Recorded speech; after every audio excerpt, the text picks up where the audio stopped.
Let me start with the commissioner. It looks like all those who are coming into Nigeria are coming in through Lagos.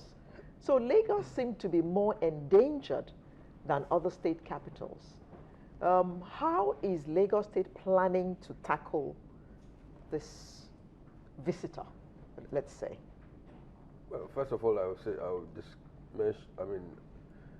address the issue of attractiveness of Lagos to people.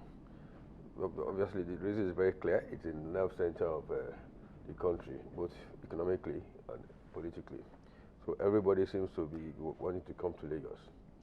Yes, with respect to healthcare, yes, we have a lot of things in place already, infrastructure, personnel, and what have you. However, I think in most of parts of this world, the preparedness for an epidemic, well, I must say, had not been really fully addressed.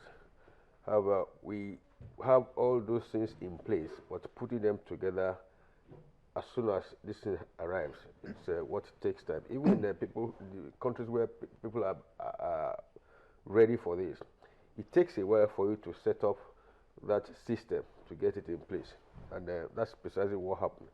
In this particular case, nobody knew the nature of the disease of this guy, because if that had been known, they probably would have quarantined him at the airport, not allow him to come in.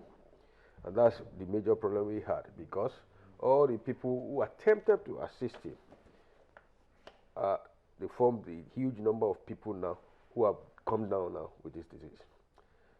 Right now we have... Because they had no idea, did they? They had no clue he had that kind of disease. Oh, God.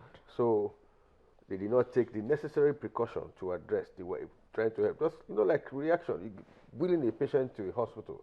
This one is dying or something, like you rush in just to do whatever it is, you want to do to save it. That's what happened.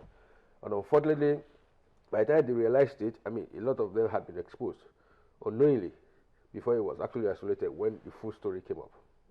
And this is what we're having to contain now, because most of the people we had now are people who had direct contact, who are closely treating him, that have come down with the disease.